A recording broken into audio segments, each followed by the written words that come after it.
Good morning, everybody. Welcome to Recovery Classroom. My name is Drew. I'm an alcoholic, and today, by the grace of God, I'm a recovering alcoholic, and I cannot be any more grateful. Tonight, 7 o'clock, if you're local to the Huntington, West Virginia area, come on down and hang out with a group of like-minded drunks and drug addicts, all just sitting around talking shop, talking recovery, at the Friday night crosstalk meeting, 5747 East Pea Ridge Road in Huntington at Pea Ridge United Methodist Church. Just come on out and hang out and sit around and talk shop. Just have a good old fashioned time tonight. So I want to talk today about a conversation that I was having last night in my shed while I was rearranging, kind of redoing some things with another alcoholic. We were texting back and forth, and they said something. They were sharing an experience with me that, man, something snapped in my head. I was like, that's my problem. That's my problem.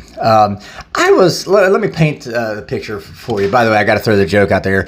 I called it our shed talks, not TED Talks, but our shed talks. And I had this breakthrough, right? This in my shed, not TED. It still sounds really funny in my head, but that's beside the point. Anyway, I was a terrible student.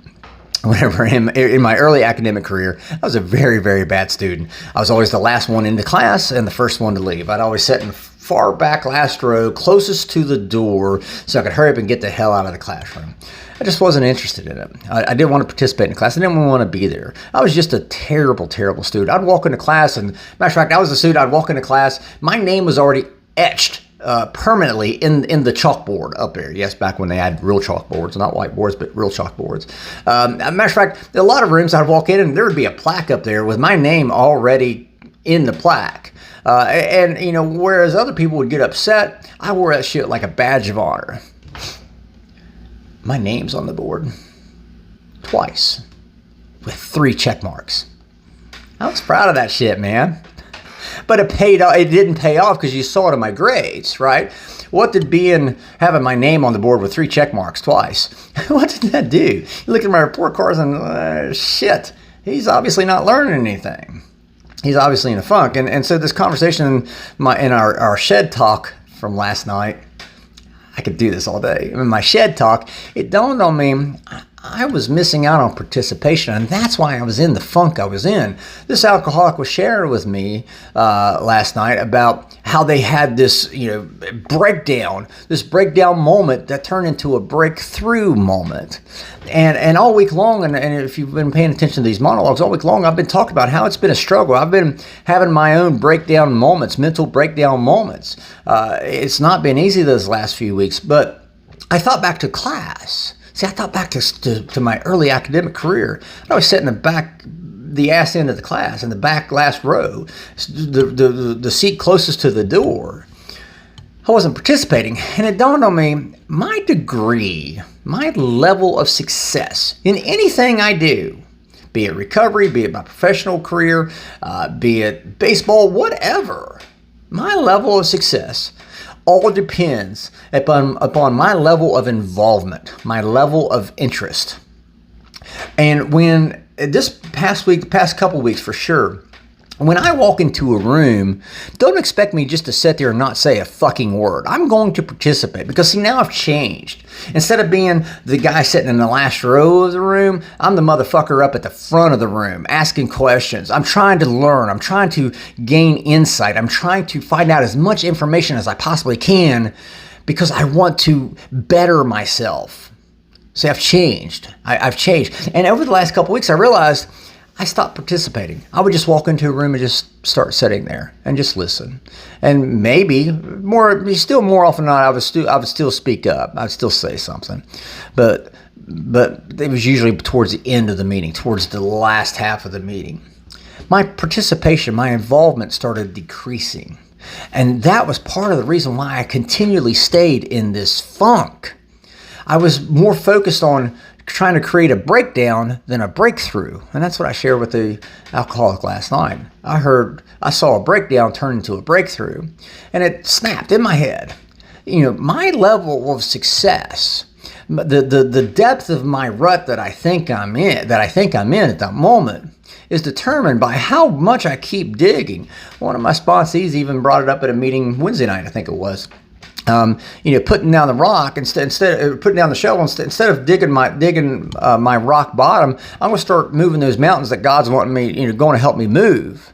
Take that shovel and start digging those mountains out, right? And all this kind of hit home to me last night. The degree of my success in my recovery determines upon how much effort I put into my recovery.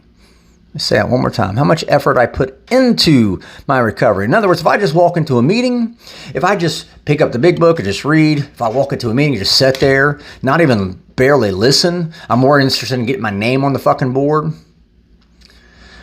That's going to determine my level of success. Just like in my early academic years, you saw my level of success or lack thereof in my report card because I wanted my name on the board with 3 check marks written twice.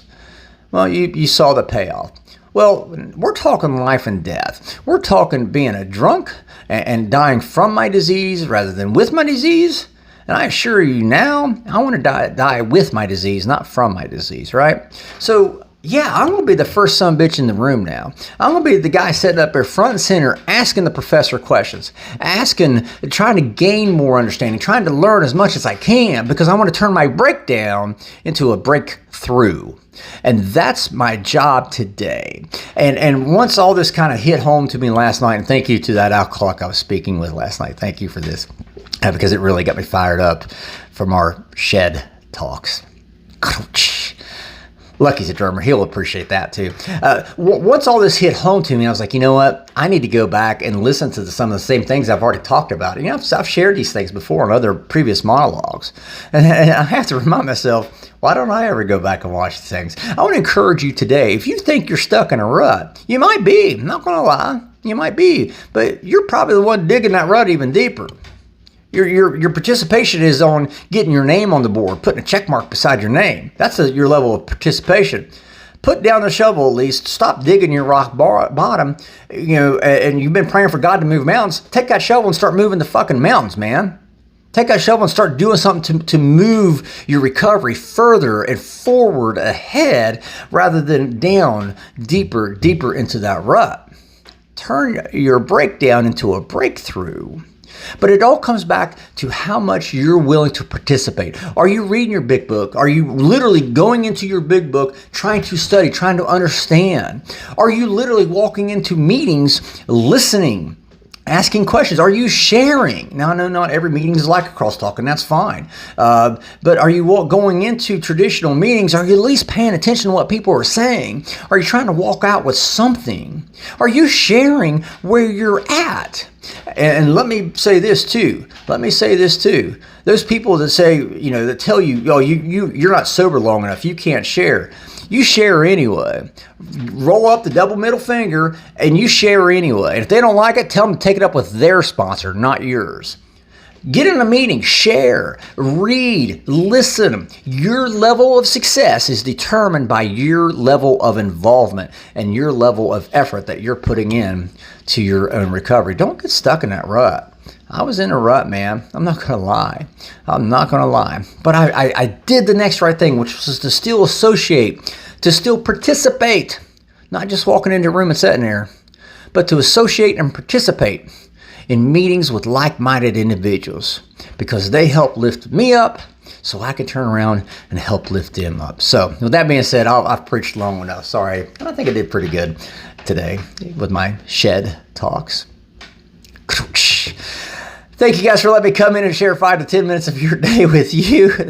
You guys keep me sober, and I could not be more appreciative. If there's a topic you'd like to hear discussed, feel free to drop in the Recovery Classroom Facebook private group page we have out there. It's private, so we maintain anonymity. Or you can email me directly, Drew, D-R-E-W, at recoveryclassroom.org, and I'll take a look at it and see what we can do. Again, tonight's Crosstalk meeting. Come on down and hang out with a group of like-minded drunks and drug addicts, all trying to get sober and stay sober, and just sit around talking some shit, drinking some coffee, and having a hell of a good time. Tonight, 7 o'clock, Pea Ridge United Methodist Church in Huntington. We'll be talking again soon. Remember, guys, you can't get drunk if you don't take that first drink.